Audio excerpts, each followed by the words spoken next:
وقت آپ صلی اللہ علیہ وسلم کو نبوت عطا کی گئی تھی تو آپ علیہ السلام نے اللہ تبارک و تعالیٰ کی بارگاہ عالیہ میں عرض کیا، اے پروردگار، میں اکیلا ہوں، ہر طرف کفر کی یلغار ہے، مشرکین کی تعداد بہت زیادہ تعداد میں مشرکین ہیں۔ مدینہ طیبہ پہنچنے کے بعد آپ کے مخالفین اور بھی زیادہ ہو گئے، یہودی، عیسائی، منافقین، چاروں طرف سے آپ کے مخالفین جو اس دین کی دعوت کو دبانے والے، مٹانے والے، مخالفت کرنے والے، مشرکین کا منصوبہ بھی آپ کی دعوت کے خلاف، یہودیوں اور عیسائیوں کی سازشوں کا جو مرکز تھا، رخ تھا، وہ بھی آپ علیہ السلام کی جانب۔ ان حالات میں آپ علیہ السلام کو دعوت پہنچانے کا حکم دیا گیا۔ اب ظاہر ہے جب ہر طرف سے مخالفین ہوں، ذرا طبیعت گھبراتی بھی ہے، پریشان بھی ہوتی ہے طبیعت۔ ان حالات میں اللہ تبارک و تعالی نے اپنے پیغمبر کو ایک بات ارشاد فرمائی، در حقیقت وہ کہی تو گئی ہے آپ علیہ السلام کو وہ بات، لیکن سنوائی گئی ہے اس امت کے علماء کو۔ اپنے پیغمبر کو اللہ پاک نے ارشاد فرمایا، یا ایھا الرسول، اے میرے رسول صلی اللہ علیہ وسلم، آپ کے مخالفین کی تعداد واقعتاً زیادہ، آپ کے دشمن واقعتاً زیادہ، لیکن ان ساری مخالفتوں، دشمنیوں کے باوجود ہم آپ کو کہہ رہے ہیں کہ جو کچھ ہم نے آپ کے پاس بھیجا ہے، ہماری طرف سے جو کچھ آپ کے پاس آیا ہے، اس کی مکمل طور پر تبلیغ فرمائیے، آگے پہنچائیے، اس میں سے کسی ایک چیز کو بھی آپ کم نہ کریں، ایک چیز کے اندر بھی کمی نہ آئے۔ جو کچھ ہم نے آپ کے پاس بھیجا ہے اس کو بلا کم و کاست آگے پہنچائیے۔ وَإِن لَّمْ تَفْعَلْ بِالْفَرْضِ وَالْمَحَالِ، ایسی امید آپ سے نہیں ہے، لیکن بالفرض والمحال، اگر آپ نے ایسا نہ کیا، کسی ایک آدھ حکم کو آپ نے چھپا لیا، تبلیغ نہ کی، مخالفین کی تعداد زیادہ کو دیکھ کر، مخالفین کی مخالفت کو دیکھ کر، اپنی جان کا خوف کر کے، تو ہم یوں سمجھیں گے فما بلغت رسالتہ، اگر آپ نے تھوڑا سا پیغام ہمارا نہ پہنچایا اور اس میں کمی رہ گئی، ہم یوں سمجھیں گے آپ نے ہمارے دیے ہوئے پورے دین کو نہیں پہنچایا۔ تبلیغ کی مثال نماز کی طرح ہے، جیسے ایک آدمی نماز کے پورے فرائض کو ادا کریں اور ایک فرض کو چھوڑ دے، یہ نماز دوبارہ پڑھنی پڑتی ہے اور یہ نماز ادا نہیں ہوتی۔ جیسے ایک فرض چھوڑنے سے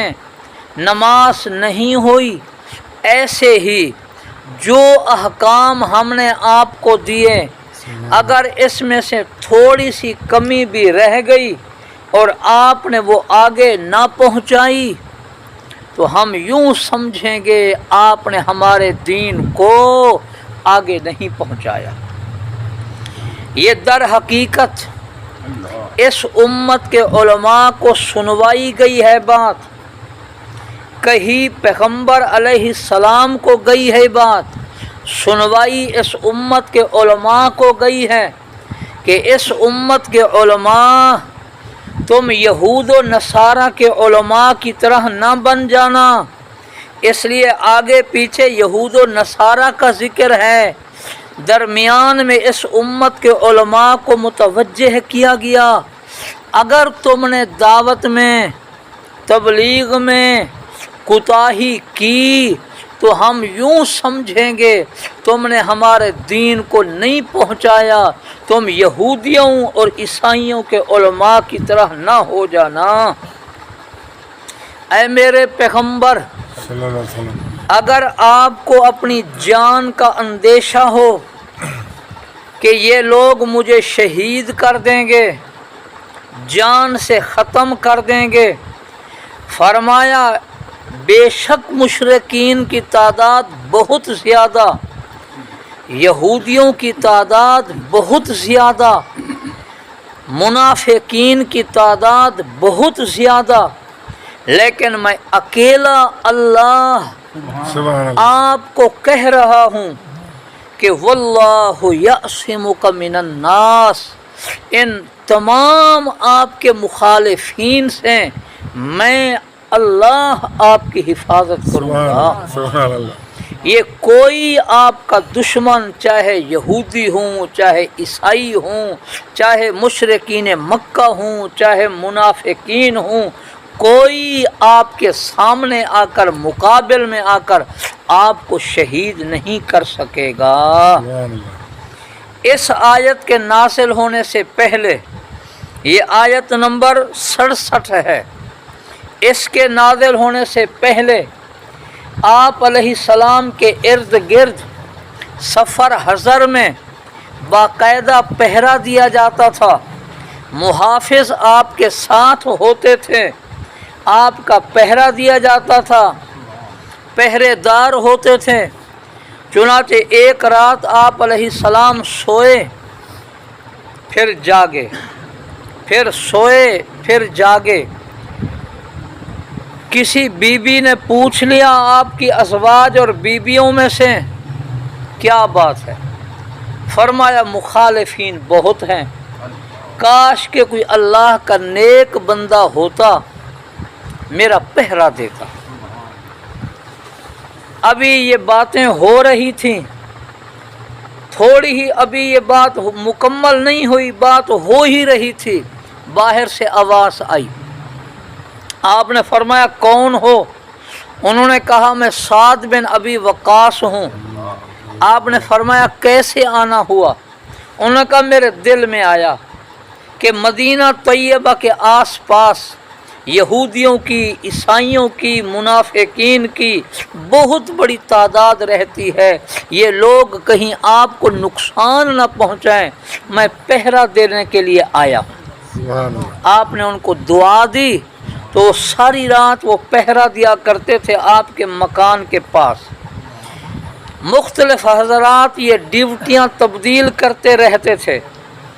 جب یہ آیت نازل ہوئی آپ علیہ السلام اٹھے، باہر تشریف لے گئے، پہرے داروں کو فرمایا تم سب چلے جاؤ، سبحان اللہ، اللہ پاک نے میری حفاظت کی ذمہ داری اٹھا لی ہے، ذمہ داری اٹھائی ہے اللہ پاک نے، میں خود ہی حفاظت کروں گا۔ اب دیکھیں یہ اعتماد اور یہ یقین نبی کی ذات کے مناسب ہے کہ مخالفین کی اتنی کثرت اور آپ کو اللہ کے وعدے پر اتنا یقین، فرمایا تم سب چلے جاؤ۔ چنانچہ یہ وعدہ ایسے پورا ہوا کہ آپ کی حیات طیبہ میں کبھی اپنا دشمن اس مقصد میں کامیاب نہیں ہوا کہ آپ کو شہید کر سکتا۔ منصوبے بنائے مشرکین مکہ نے آپ کی ہجرت سے پہلے دار الندوہ میں قتل کا پروگرام بنایا کہ آج ہی رات قتل کر دیں گے، ناکام رہے۔ یہودیوں نے کئی مرتبہ آپ کو اپنے پاس بلایا، کئی پروگرام بنائے آپ کو شہید کرنے کے، ناکام رہے۔ آپ باقاعدہ آپ نے جنگوں میں شرکت کی، لیکن اس کے باوجود کبھی کسی کافر کو یہ ہمت نہیں ہوئی، اور اللہ پاک نے یہ وعدہ پورا کر دکھلایا۔ کافروں کے زور لگانے کے باوجود کوئی کافر آپ کو شہید نہیں کر سکتا۔ ان اللہ لا یہدی القوم الکافرین، اللہ کافروں کو ہدایت ہی نہیں دے گا، وہ ایسے گمراہی کے اندر رہ جائیں گے، گمراہی کی زندگی گزاریں گے۔ یہ آیت آپ علیہ السلام کے معجزات میں سے شمار کی گئی ہے۔ ویسے تو پورا قرآن آپ کا معجزہ ہے،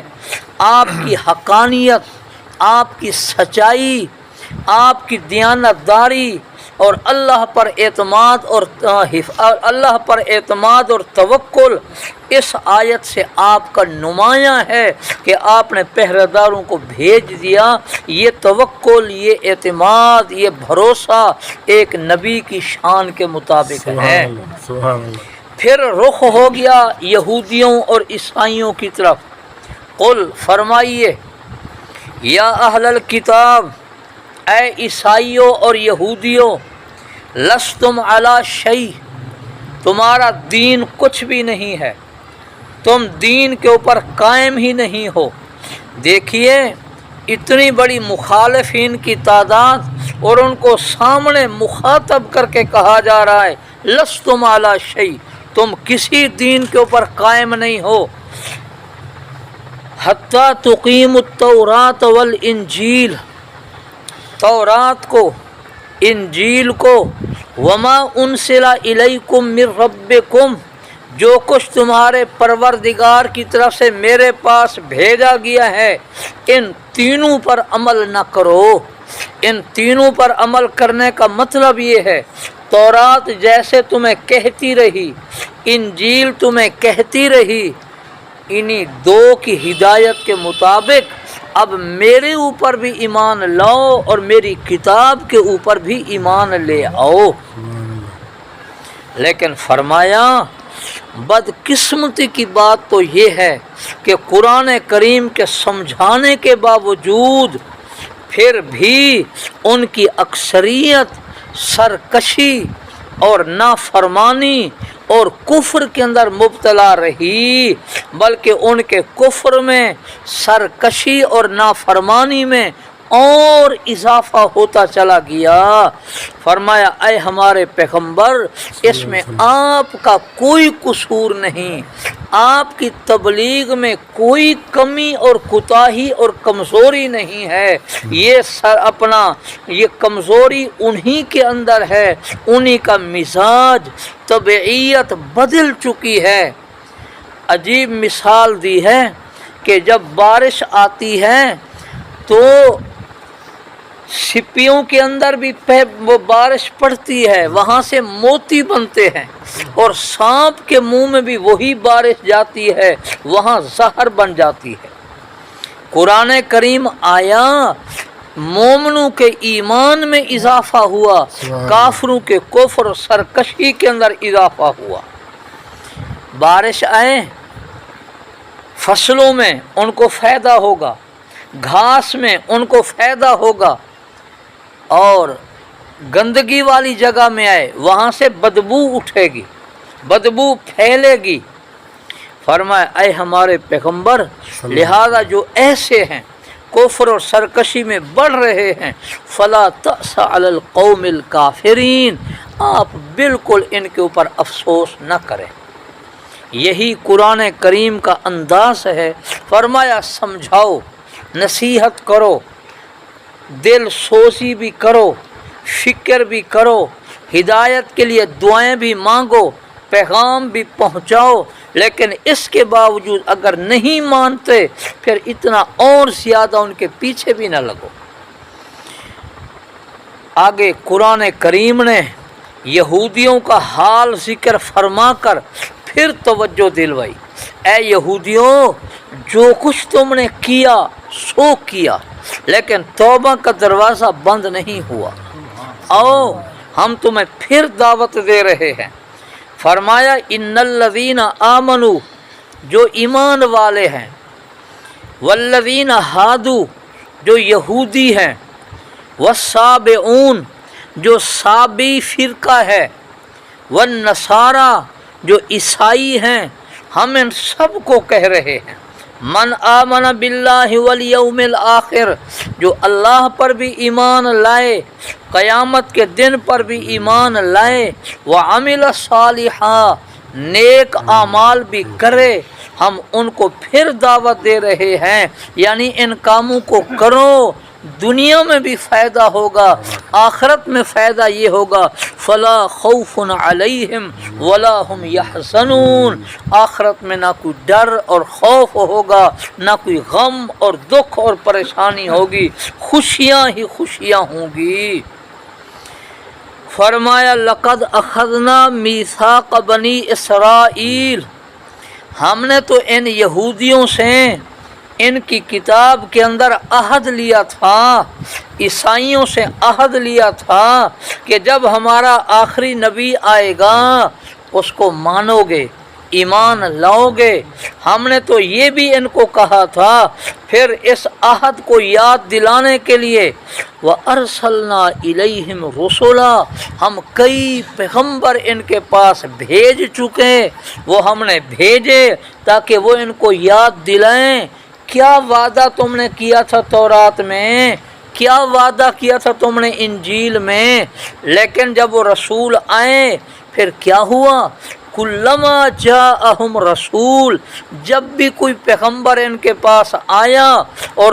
اس نے ان کو سمجھایا، لیکن آگے لا تہوی انفسہم، ان کی خواہشات کے وہ خلاف تھا، ان کی مرضی کے وہ مضمون خلاف تھا، انہوں نے کیا کیا، بجائے اس کے کہ پیغمبروں کی نصیحت پر عمل کرتے، پیغمبروں کے آنے کو غنیمت سمجھتے، انہوں نے کیا کیا، فریقاً کذبوا، پیغمبروں کی ایک جماعت کے حصے کو تو انہوں نے کہا جھوٹا بتلایا کہ تم تو جھوٹ بولتے ہو، کوئی عہد نہیں تھا، وہ فریقین یقتلون، اور پیغمبروں کی ایک جماعت کو تو انہوں نے بلا خوف شہید کر ڈالا۔ تو پیغمبروں کو جھٹلانے والے یہی یہودی، پیغمبروں کو قتل کرنے والے یہی یہودی، تورات کے عہد کو فراموش کرنے والے یہ یہودی، اور پیغمبروں کو اپنی من پسند بات کے نہ ملنے کی وجہ سے مخالفت کرنے والے یہی یہودی۔ فرمایا ان سارے جرائم کے باوجود وحسبوا، ڈھیٹ اتنے تھے، انہوں نے یہ خیال کر لیا اللہ تکون فتنہ، ہمیں کوئی عذاب نہیں پہنچے گا، اتنا کچھ جرم کرنے کے باوجود پھر بھی گمان یہ تھا، اور اس گمان پر اتنا پکے ہو گئے، فعمو، اندھے بن گئے، پیغمبروں کی باتوں کو دیکھا نہیں، معجزات کو دیکھا نہیں، وسمو، اور بہرے بن گئے کہ سنتے تو صحیح چلو۔ ثم تاب اللہ علیہم، اللہ نے پھر ان کے اوپر توجہ فرمائی، کچھ عرصے کے بعد اور نبی بھیجا تاکہ شاید اب ان کو سمجھ میں آ جائے، ثم عمو، لیکن یہ پھر اندھے بن گئے، وسمو، پھر بہرے بن گئے، لیکن فرمایا سب نہ، یہ قرآن کریم کا انصاف ہے کہ جس میں جو برائی تھی اس کا تو ذکر کیا، ہماری طرح نہیں کہ ایک پارٹی کا ہے تو دوسری پارٹی کی اچھائیوں کو بھی نظر انداز کر دے گا، ایسے نہیں، ایک طرف سے رگڑا دے گا، ہمارے ہاں تو یہ رواج ہے۔ قرآن پاک نے کہا کثیر منہم، ان کی اکثریت ایسے تھی، ہاں تھوڑے بہت لوگ انصاف پسند تھے۔ فرمایا یہ اندھے رہے پر ان کی قسمت یوں ماری گئی، انہوں نے یہ سمجھ لیا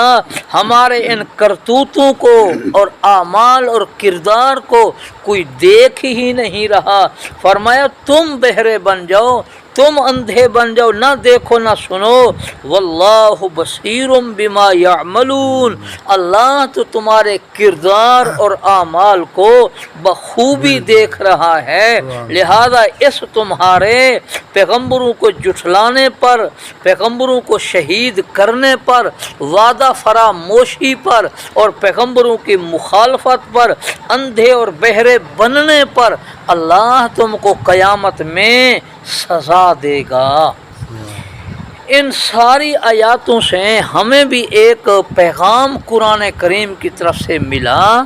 کہ جب حق و بات آ جائے اس کو مانیں،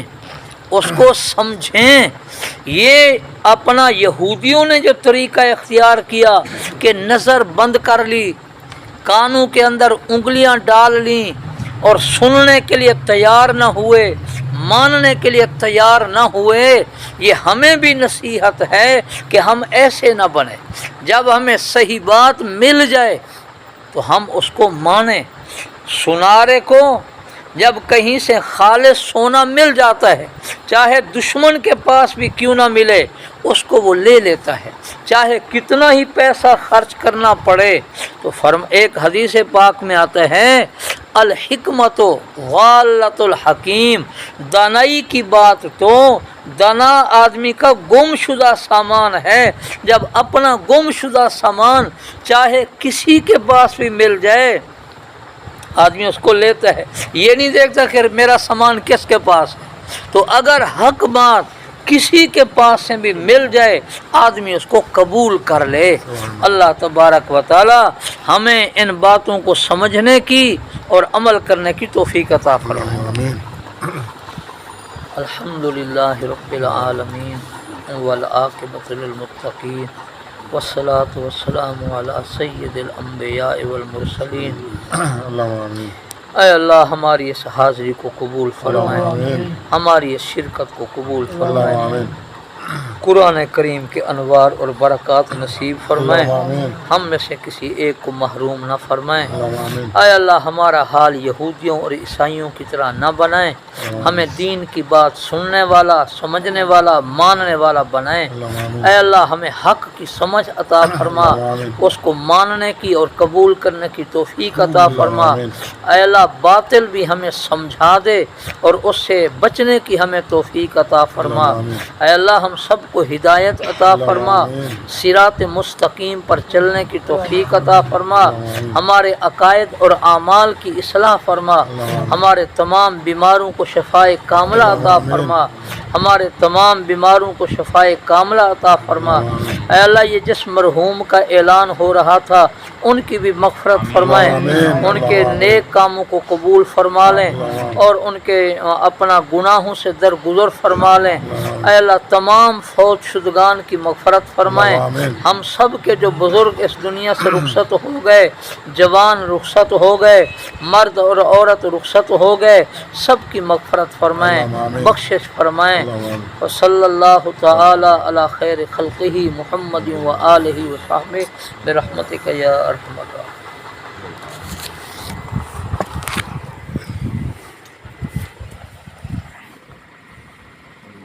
دعا کریں گے ہمارے